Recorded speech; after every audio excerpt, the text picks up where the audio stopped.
Right, folks, we are finally going to get into the power building talk. I've been on a few podcasts recently, been invited on as a guest and shared my views on power building, and that's generated quite a lot of interest. And I wanted to put together my notes, give you guys the full story about why I dislike power building, and also why I feel it's ultimately holding you back. So, to begin this story, this might be quite a long video. Have a seat, grab a drink, and let's get into it. So, to begin this story, I actually want to take you back about 20 years to the inception of CrossFit. Now, CrossFit is a very interesting counterexample of what a new endeavor like powerbuilding could have been. So, in the early days of the internet, CrossFit was starting to be discussed, and it was invented by a guy called Gregory Glassman. Gregory Glassman was not an athlete himself, but he was a marketing genius. And in the early days, CrossFit was basically seen as an amalgamation of all four major strength sports: bodybuilding, powerlifting, weightlifting, and strongman. A mix of all four of those. It had the endurance aspect of strongman, had the all-out strength aspect of powerlifting and weightlifting, but it also had the sort of physique. The athletes look good, like bodybuilding. So in the early stages, it was generally seen as a bunch of these athletes who were not very good at anything. That was the general gist of things. Outside of some of the pockets of CrossFitters who were very ardent about their sport, generally, the majority of the population didn't really take it very seriously. Some people still don't. I think CrossFit is fine, but some people still don't take CrossFit very seriously because they thought at the time it was just a bunch of people doing other sports badly for time. Now, Glassman knew this, and instead of digging his heels in and rejecting that and saying we get the best of all worlds, he formalized it into a specific sport. The very best thing that Glassman ever did, and the most intelligent thing he did, was to create actual specific events for CrossFit, actual standards that people could test themselves against. So he created WODs, like Murph. Then all of a sudden, if you had somebody who said, I'm the same weight as you, but I can clean and jerk and snatch way more than you can, at least you could say, what's your Murph?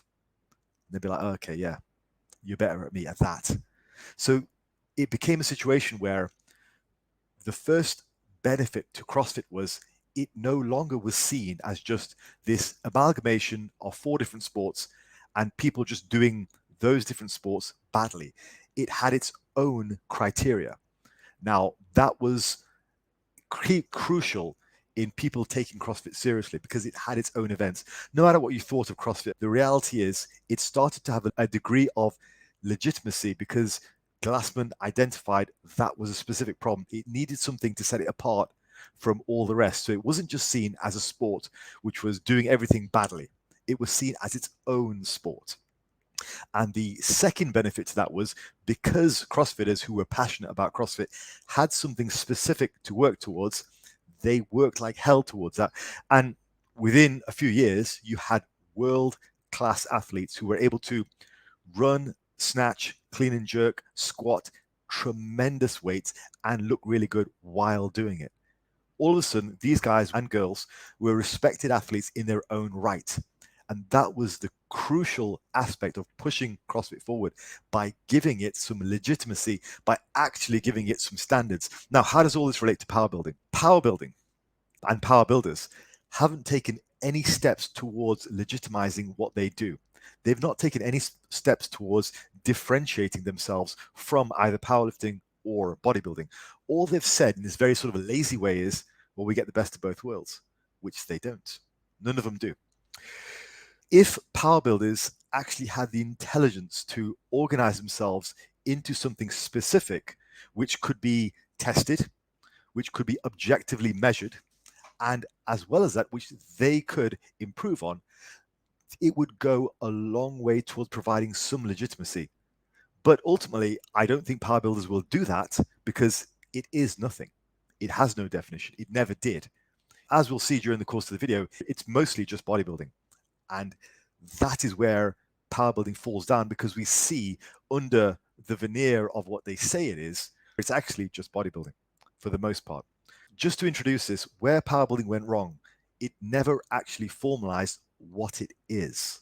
It just piggybacked off everything. Yep, we do everything, we do it better than everyone else. But the reality is, just like those early CrossFitters, what they're viewed as by the general community is just a bunch of people doing whatever they're doing badly, worse than powerlifters and worse than bodybuilders. Not the best of anything, the worst of everything. So that is the introduction on where powerbuilding went wrong. Now, next section is enhanced bodybuilders went a long way towards giving powerbuilding a bit of a push. And this is, I think, where powerbuilding really took off. Round about, again, the turn of the century, there was a lot of bodybuilding information from enhanced bodybuilders, which was not very good. And it seemed that natural bodybuilding was almost dead. Just speaking from my personal experience, when I got into lifting in 2000, I was looking for something to do. I was looking for something to compete at. I competed at strongman and also powerlifting. I did not compete at bodybuilding simply because there were no options which weren't enhanced. At the time, I had to make a decision. I wanted to compete in something. And I'll be honest, I would have competed in bodybuilding had the option been there. But whenever I looked for information, all the information was aimed at enhanced bodybuilders, and I didn't want to go anywhere near that. So as a result, I went into powerlifting. The abundance of bodybuilding information is still coming from enhanced bodybuilders, even 20 years on. There's some better sources now, but the vast majority of mainstream bodybuilding advice over the last 20 years has come from enhanced circles. And as a result, it doesn't work for natural bodybuilders because there is far too much an emphasis on pump and feel and tone and not on getting strong on the basics. So then we have this situation where if somebody is looking for actual, real, natural bodybuilding advice, who do they look for? They don't look to bodybuilders. Where did CrossFit look for advice on hypertrophy? They didn't look for bodybuilders because they didn't want that. They wanted actual, functional, real, natural bodybuilding strength. And so that's where Powerbuilders snuck in, very sneakily snuck in and said, hey, we're this new thing. Here, you lift hard on the basics, and we're going to call it powerbuilding. In a very, again, very lazy way. They didn't actually differentiate themselves from bodybuilding. They just took on the mantle of bodybuilding, but without any of the recognition, without deserving it. It was a very sneaky move, and enhanced bodybuilders really pushed powerbuilding forward by offering the general public such bad advice. So if the general public wanted decent hypertrophy advice, like getting strong on the basics, you had a bunch of people who identified themselves as powerbuilders, this new thing, who gave them this solution. Now, that came with its own problems. When I look at the programs of most powerbuilders, I just see bodybuilding routines. Most powerbuilders that I know, their routines are simply just bodybuilding routines. They say they want the best of both worlds. They say they want to be strong and they want to be big. But the reality is, it's just a natural bodybuilding routine, which of course has a focus on size and strength because they are synonymous. That doesn't mean powerlifting and bodybuilding are synonymous. They're two very different sports, but size and strength are. And that is also part of this misinformation around powerbuilding. So the second point is, enhanced bodybuilders really gave momentum to powerbuilders. They gave it a shot in the arm because nobody wanted to go towards what was the bodybuilding mainstream information because it didn't work. Nobody natural, at least. And so people were drawn to powerbuilding because it seemed on the surface to be reasonable advice, but actually it was just piggybacking off natural bodybuilding. And there is no better example of that than people who hold up Reg Park as this powerbuilder. He wasn't. He was a bodybuilder. He was a competitive bodybuilder back in the day, and he trained as what we can only guess to be a natural. Certainly, if you don't believe he was natural, the people before him, like Reeves and all the rest of them, they were natural, and they trained with what would be considered to be, these days by some powerbuilders, powerbuilding routines. I want to reclaim bodybuilding for what it is, and that is good, solid advice for natural lifters. I don't think it's fair that powerbuilders have snuck in under the lens of enhanced bodybuilders and use this to piggyback their own agenda. We need to get back to the roots of natural bodybuilding, which is good, decent information where size and strength are synonymous. So that's the second point. Now, that leads me to the third point. What is the definition of powerbuilding? Because invariably we ask the question, if power builders are now holding up the mantle of bodybuilding and saying, hey, come to us for advice on hypertrophy, well, let's define it. What is power building, and why are we saying it's different from bodybuilding? That's the next question, isn't it? It would follow. If power builders are trying to say, come to us for hypertrophy advice, you're going to be big and strong, let us tell you how. Okay, let's define it. And in that definition, we'll see if it's any different from natural bodybuilding. Now, this is where power builders run into the first problem. There is no definition. There is no agreed definition of what power building is. And nothing brought this closer to home for me than looking at the comments from the recent videos that I did and the shorts that I put up. Essentially, the closer you come to identifying what power building is, the more you move towards either powerlifting or bodybuilding. That's what happens. If you really get somebody to define it, if you really get granular, if you move beyond the whole, I just want to be big and strong. If you move beyond that and say, what are your actual goals? People generally fall into two camps. The first one is somebody who wants to be jacked, but also be strong. Congrats, you're a bodybuilder. Because that's what bodybuilding is at a natural level.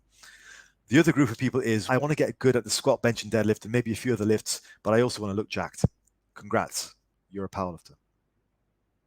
Those are the two camps. Now, the former is more common, I would say. So people who want to be jacked, but also want to be strong at the same time, that's pretty common. And that is just natural bodybuilding. It's always been. We don't need to have this separate name for it. And powerbuilding doesn't deserve, it hasn't done anything. It's leached onto the name of natural bodybuilding. It's duped people into thinking this is something we need to call it. But in actuality, it is simply just natural bodybuilding. And we need to reclaim that for what it is, because there are other issues in powerbuilding which can lead people down the wrong direction. This overfocus on the barbell lifts, for example. In my experience, from what I've seen of most people just want to look jacked. That's really, if you get to the bottom of it, most people really just want to look jacked. They have been tricked. They've been duped into thinking that they need to get stronger on the barbell lifts by these power builders. And that is part of the problem with this lack of definition of power building. You don't need to deadlift. You don't need to squat. You don't need to bench press. But because there is this focus with power building on the barbell lifts, all of a sudden you have swaths of people who really just want hypertrophy are being tricked and conned into actually believing themselves that they need to get stronger on the barbell basics, the squat, bench, and deadlift, where it's unnecessary. It's completely unnecessary. One of the problems with power building, apart from just stealing the title of natural bodybuilding, is that it has this overemphasis inherent in what it is, which is the best of both worlds. It has this inherent focus on the barbell lifts. Now, you might say to me, no, I'm a power builder and I don't care about the squat, bench, deadlift. Great. You're not a power builder then. You're a bodybuilder, which comes back to the first point. Why do you need a separate name? Is it not just you trying to be a special little snowflake and have your own funny little name? It's still natural bodybuilding. Most people really just want to look great naked. That's what I see. That's about it. What is the definition of power building? There is no definition. It is just been conflated with what natural bodybuilding is. And if we insist on calling natural bodybuilding power building, what we're doing is we're leading people down the wrong path. And this overemphasis on the barbell movements, which is unnecessary. You don't need a certain strength standard for your muscular goals. You need to get stronger, but you don't need a certain strength standard in the squat, bench, and deadlift. You just need to get stronger. And I want to segue into another point here, which is related. And that is, most power builders who I've come across have absolutely zero clue what their body fat is. Just going to throw this one out there. I've interacted with a few power builders recently who have absolutely no idea. And this stems to part of the problem that they have, because they're not powerlifters. They're also not bodybuilders because they've never really got lean. So they have no idea what their body fat is. The amount of people who I've talked to who think they're 20% body fat and are actually closer to 30, 35% body fat is disturbing. But again, if you identify as a power builder, it doesn't matter, right? Because if somebody says to you, when are you going to get lean? You're like, oh, I don't need to. I'm a power builder. I don't have to do that. Or if somebody says to you, when are you actually going to get strong? When are you really going to get strong on the squat, bench, and deadlift or whatever lifts? When are you going to max out? And they might say again, hey, I don't need to do that. I'm a power builder. So there is no push towards either getting actually strong or getting actually lean. And as a result, these people get very lazy about what their standards are because they just cope. And let me just clarify this regarding body fat. Firstly, 20% on the internet is basically cope for being like 30%. 20% is just a generic label where people think they are 20% because they just don't like the idea of being more. Everybody who I've talked to who thinks they're 20% body fat is actually more like 30, 35. So let me clear up what 20% is. 20% is a flat stomach with good definition in the arms and quads and everything else. It is not jiggly bits. It is not man boobs and love handles. If you want to have a look at somebody who does this well, go take a look at Jeffrey Verity Schofield's Instagram. And there's a comparison picture of when he was 20% versus what he is now, or what he was towards the end of his diet. And it's a really striking example of what a true 20% is. That is completely flat stomach with decent muscular definition in his delts. If you're thinking you're 20% body fat, but you have man boobs and jiggly bits and love handles with a stomach that pokes out in front of your belt, you're not 20%. You're more like 30. You need to stop listening to people who give you poor body fat percentages because they're normally power builders who, again, don't know what they're talking about because they've never been lean, because they don't have to be, because they're power builders and there are no standards. 20% is a flat stomach. In my opinion, these are very broad averages, but this is generally what I see. 20% is flat stomach. 15% is then abs when you tense. 10% is abs when you're relaxed. So it's very lean. And when you tense, everything's in.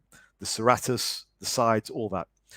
And below that, 6 to 7% is contest shape where everything's in, including glutes.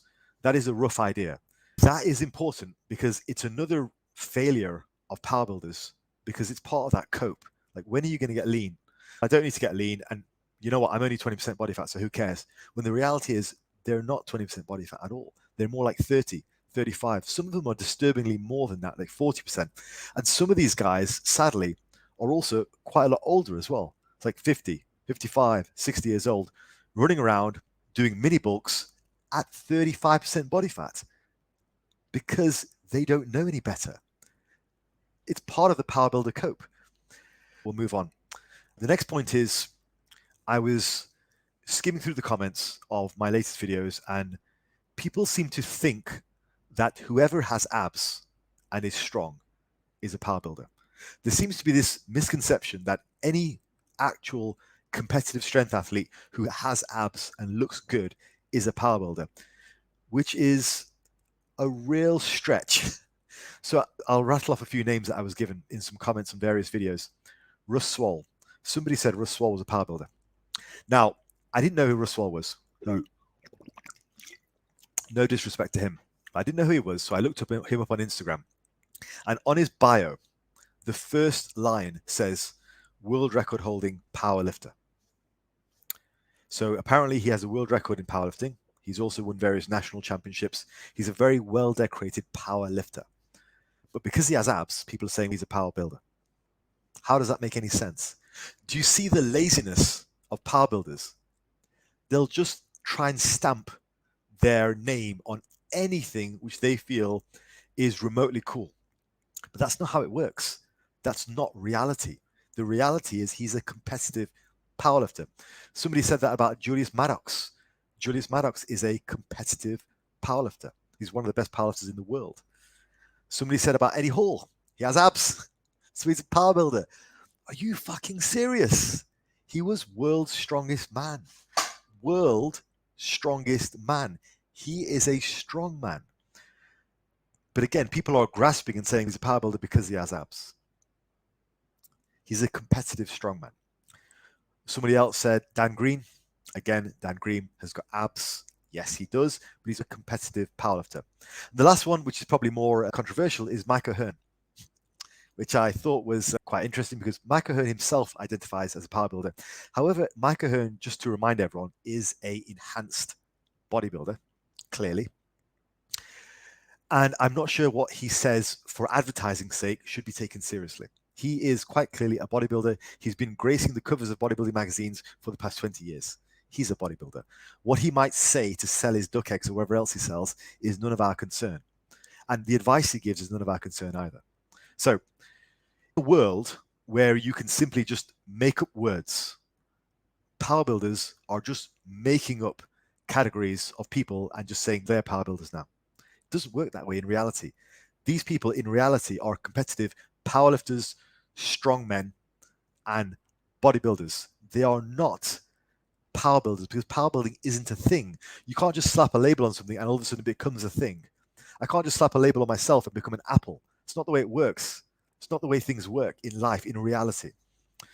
And you, as a power builder, unless you've competed in something, you're not a competitive anything. So don't try and identify yourself alongside Russ Swall, who is one of the best powerlifters in the world, or Julius Maddox, or Eddie Hall, or Dan Green. You're not the same as those people. So don't try and conflate your power building with what these people are doing, because they're not doing power building. They're doing an actual serious sport, which is based in reality. So this takes me to my next point about these people in particular, while I'm going in on them. Why is power building so heavily defended? Because this was something that became evident to me very early on in the comments section. Power building seems to be very passionately defended by these people. And I look at all the profiles and they're all just like weak and fat, and it makes no sense. I'm just thinking to myself, why are these people who aren't competitive, who aren't strong, who aren't lean, why are they so passionate about this thing called power building? And I thought about it a lot. And there's a couple of things that come to mind. First thing is fear of failure. Now, it is a truism that life these days is harder. Okay, for younger people, house prices are up, cost of living is up. There were different difficulties when I was younger, of course, but life is harder now. And social media doesn't help. We have these worldwide comparisons of everyone doing their absolute best. And I've seen this in schools, not just as I've been a coach or at the gym, but also I've seen this in schools, and I still have school teacher friends. So there is a particular type of student who's becoming more and more popular these days, who would rather not try and just fail by default than try with the potential for succeeding, but then fail because they tried. That would crush them psychologically. And there's more and more of this coming up. Now, I had this when I was teaching, but it was normally with the older year groups. The older year groups, there was usually a handful who really had this fear of failure. They didn't want to try because they'd be embarrassed if they failed. Where I feel this stems from is this fear of competition against others, because due to social media and due to the pressures of life and society at the moment, I think we're growing up in a very competitive world. And I think when that happens, people reject competition. They reject comparison. They reject going up head to head against people. When I was powerlifting, and particularly when I was doing strongman, there was nothing I loved more than going man to man against somebody else in the Atlas stones, in the squat, in the car deadlift, anything. And that gave me such a rush. I am putting myself on the line against somebody else in a competitive zone. That raised my blood pressure. That was great. But it seems like people don't want that competition. And so what has been a common thing over the last sort of couple of decades has been this participation trophy mentality of saying we're all going to compete, but actually there are no losers. We're all going to get a trophy just for competing. And that's had a lot of backlash, understandably slow. But power building is a symptom of the same problems, because with power building, it doesn't matter what you do, you still have that title. I'm a power builder. You've never got lean. I'm a power builder. You've never gotten strong. I'm a power builder. You've never really done anything. You've never built any kind of physique. I'm a power builder. So power building is the participation trophy of physical endeavors. And I think one of the reasons why people hold on to it so much is because you are taking away their safety blanket from the world of sports. Because when you're a power builder, there is no competition. And I think this is one of the reasons why it was never formalized. It's not something which is going to elevate you. It's actually a get out clause from working hard. That's the first thing, fear of failure. Second thing is, this is another thing that I've gleaned from talking about to people. People derive a sense of satisfaction from talking about something as well as from doing it. For example, I competed in bodybuilding in 2018. I competed in it. I loved it. I did a 6-month prep. It was really hard, but I had such a degree of satisfaction with myself for going through those hard 6 months and getting to the end and stepping on stage and going, yes, I did it. That is a sense of satisfaction. But I found people also get a sense of satisfaction from talking about doing something rather than doing it. People get a sense of satisfaction from talking about dieting. Yeah, I'm going to start on a diet Monday. It's going to be great. I'm going to get lean. It's going to be awesome. I'm going to be ready for the beach. But so they talk about it and they talk about it and they talk about it. When it gets to, say, Wednesday of the diet, they've been at it 2 days, they give up. Yeah, you got all the endorphins from talking about it, but actually doing it is a different kettle of fish. And I think where powerbuilders also cling on to this, very passionate about what powerbuilding is, that they get a lot of satisfaction from the lie of powerbuilding. They get a lot of satisfaction from living vicariously through this lie of saying, I'm something. I'm getting the best of both worlds. I'm just as strong as a powerlifter. I'm just as jacked as a bodybuilder. Trust me, because I'm a powerbuilder. They get the satisfaction about talking about it so that they don't have to actually do it. So those two things are interconnected. The fear of failure and the satisfaction about talking about things, they are both living vicariously through a lie. Next section is about living a lie. Life is difficult. We are all going to encounter difficulties in life. We all do. And so powerbuilding for them is their little escape into being something in their own heads. And I think that's, again, one of the reasons why it's defended so heavily. However, I'm here to say, if you shirk away from real, true competition, you are doing a disservice to yourself, because you can't shirk away from difficulties in life and just invent trophies, invent titles. You have to put yourself in difficult situations in order to grow. You can't just take on the mantle of something which doesn't exist to get that endorphin rush. It's not real. To be the person you were meant to be, who you can be, to fulfill your potential, you have to put yourself into difficult positions. You have to actually attempt real things, potentially in competition against real people. Now, competition is not a necessity, but you do have to attempt real things. And power building is this blanket of safety, which is holding you back. It is the participation trophy of endeavors. It's a safety blanket which people are using to think about getting the best of both worlds. In reality, it allows them to avoid competition. It allows them to avoid standardization.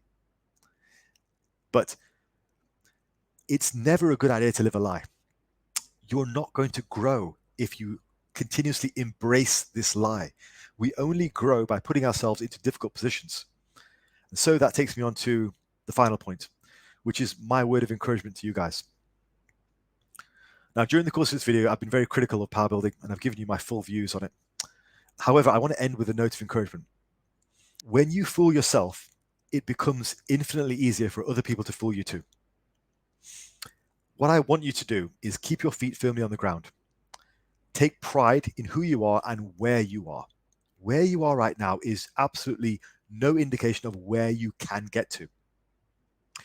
And I would not have gotten as strong or as lean if I hadn't actually embraced reality and embraced real, true challenge. If I had shirked away and hid under this safety blanket of power building, I would never have gotten as lean or as strong as I did. So take pride in who you are, take pride in where you are now. There's nothing to be ashamed of. You're not going to be a master straight away. Stop comparing yourself to everybody on the internet. Stop opening up your phone and fearing failure because of all the people out there who are doing such great things that you feel like you can't possibly live up to that. No, take pride in where you are, where you're starting from, because you can improve. And start with the little wins. Start to build yourself up bit by bit. Build your mentality up in reality. Throw away that safety blanket of power building. If you are more in physique, get abs at least once in your life. Get down to 15% body fat. If you've never seen abs and you're walking around thinking you're 20% and in actuality you've got man boobs and jiggly bits, get down to the point where you've got abs. It's difficult, but difficulty is where you grow. Difficulty is where you get better. And if you're more interested in strength, fine, learn the lifts. Get standardized on the lifts. Do a powerlifting competition. They're not hard to get into. They're not even that expensive. Go and turn up, do your thing against other people. Don't be sat in your basement thinking I could be an elite player if I wanted to, and you've never even competed. Live in reality. You're never going to actually test yourself unless you do. You're never going to get any motivation to get better unless you actually test yourself in reality. So don't shy away from a challenge. Cowards shy away from a challenge, and that's not you. Throw your hat into the arena. You are good enough. I believe you're good enough. And I believe you're good enough without the safety blanket of made up titles and trophies. I believe you can be good enough in reality where it actually counts. So go out and do it. Right, folks. See you in the next one.